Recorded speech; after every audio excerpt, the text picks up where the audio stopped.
The weight of water. It happened one night, just a few weeks after I had been stripped of my badge.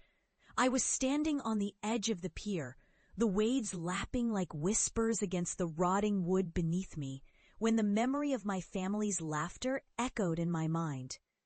I had tried to save them, but instead I had become a joke, a pathetic fool chasing shadows beneath the surface of the ocean. Cursed water?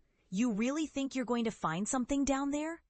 My brother's voice dripped with disdain, mingling with the laughter of my parents as they rolled their eyes. Next, you'll be telling us mermaids are real. That night marked the beginning of my exile.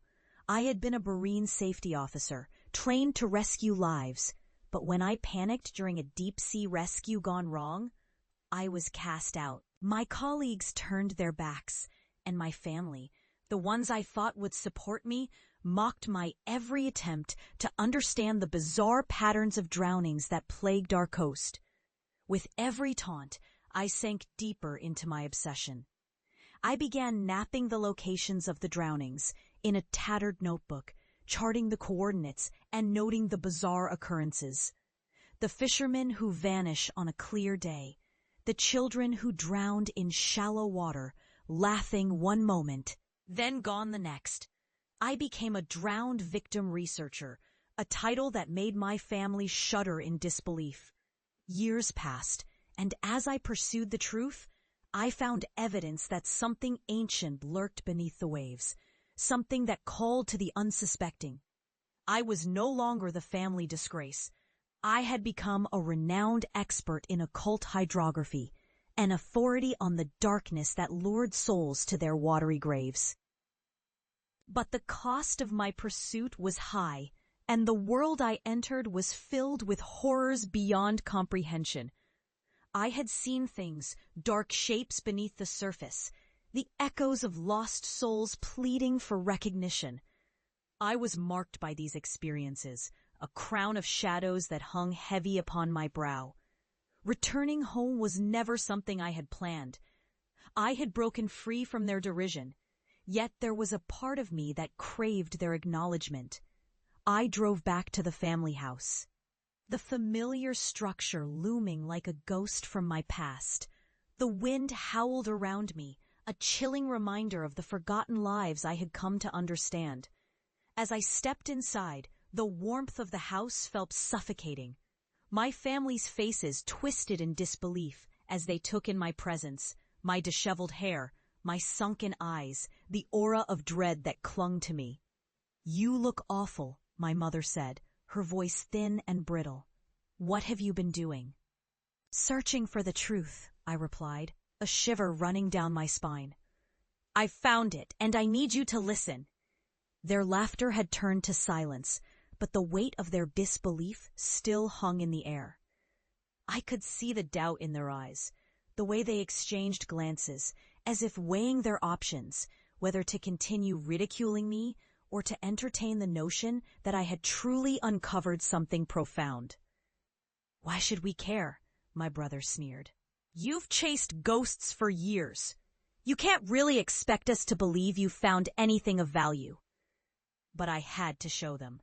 I had to drag them into the depths of my research, to expose them to the horrors I had faced. I pulled out my journal, pages filled with diagrams and notes, the patterns of drownings, the curse of the water, the ancient entity that I had come to know too well. "Look," I said, my voice trembling with urgency. "It's all connected. Every drowning, every lost soul, it's not random. There's something down there, something that pulls them in." As I spoke, the lights flickered and the air grew heavy. A chill swept through the room, and I could feel the shadows creeping closer. The family's skepticism began to waver, and I pressed on, revealing the names of the victims I had uncovered, names that had long been forgotten, their stories buried beneath the surface of the sea. And then it happened. The rune darkened, and a low rumble echoed from the depths of the earth, as if the ocean itself was responding to my revelations. My family's faces paled, their laughter replaced by a dawning horror. "Do you hear that?" I whispered, my heart racing. It's coming for you. In that moment, the water from the nearby lake surged, flooding through the door, creeping over the threshold like a living thing. The room filled with a cacophony of whispers, the voices of the drowned rising as if to reclaim their stories, their lives. My family was frozen in terror. Their laughter turned to screams as the water swirled around them, tendrils of darkness reaching for their ankles. "Please," my mother cried, her voice breaking. "We were wrong. We believed you. Stop!" But it was too late. The curse of the water had been unleashed, and they were about to face the cost of their disbelief. I stepped back, feeling the weight of their mocking laughter wash away, replaced by a chilling vindication. In that moment, I understood. I had returned not just to prove them wrong, but to bear witness to the horror that had consumed so many before them. The water continued to rise, the voices growing louder, and I felt a strange sense of relief. As the shadows enveloped them, I turned and walked away, the weight of their disbelief heavy on my shoulders, but my heart light with the knowledge that I had survived. The depths had claimed many, but I had emerged, carrying the truth that would haunt them forever. Outside, the wind howled, and I looked back at the house, now shrouded in darkness. I had become a warning, a vessel of horrors that would echo through the generations. I was no longer the family disgrace. I was the truth they could never ignore. And the weight of water would bear witness to that truth for eternity.